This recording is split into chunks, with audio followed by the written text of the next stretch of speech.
আমার চুল আগাগোড়াই পাতলাই, কিন্তু খুব একটা উঠতো না। কিন্তু রিসেন্ট কয়েকদিন ধরে প্রচুর পরিমাণে চুল উঠছে, তাই ইউটিউব দেখে একটা হেয়ার সিরাম বা হেয়ার স্প্রে বলতে পারো, ওটা বানিয়েছিলাম। 3বার মাত্র অ্যাপ্লিকেশন করেছি, জাদুর মতো চুল ওঠাটা কিন্তু হাফের হাফ হয়ে গেছে। দুটো মাত্র ইনগ্রিডিয়েন্ট লাগে, একটা হচ্ছে ড্রাইড রোজমেরি লিভস। এটা আমি ফ্লিপকার্ট থেকে আনিয়েছিলাম। এটা না একটা অর্ডার দেওয়া যায় না, দুটো অর্ডার দিতে হবে একসঙ্গে। দুটো এসেছিলো, দাম খুব বেশি নয়, চাইলে বলো আমি লিঙ্ক দিয়ে দেবো। এর সাথে আমার খুব সুন্দর দুটো ছোটো ছোটো স্প্রে বটলও ফ্রি দিয়েছিল। সাথে নিয়েছি 3 চামচ ওটা আর 2 চামচ মেথি দানা। গোটা রাত ভিজিয়ে রেখেছিলাম। সকালে উঠে একটা নর্মাল প্যানের মধ্যে জল শুদ্ধ মিক্সচারটা দিয়ে দিয়েছি। ভালোভাবে ফোটাবো ওই 10 থেকে 15 মিনিট।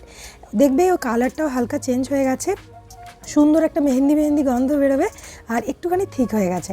তার মানে হয়ে যাবে। এরপর পুরোপুরি এটাকে ঠান্ডা করতে হবে। তারপরে যে স্প্রে বটলগুলো দিয়েছিল, একটা তো আমার ছেলে খেলে নষ্ট করে দিয়েছে, আর একটার মধ্যে ওটাকে আমি ভরে ফ্রিজে রাখছি। কেননা আমি বুঝতে পারছিলাম না যে সেলফ লাইফ এটার কতদিন নষ্ট হয়ে যাবে কিনা, তাই জন্য আমি ফ্রিজেই এখন রাখছি।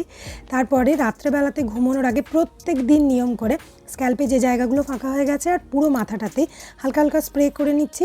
মাসাজ করতেও পারো, নাও পারো। তারপর এটাকে চুল বেঁধে ঘুমিয়ে যাচ্ছি।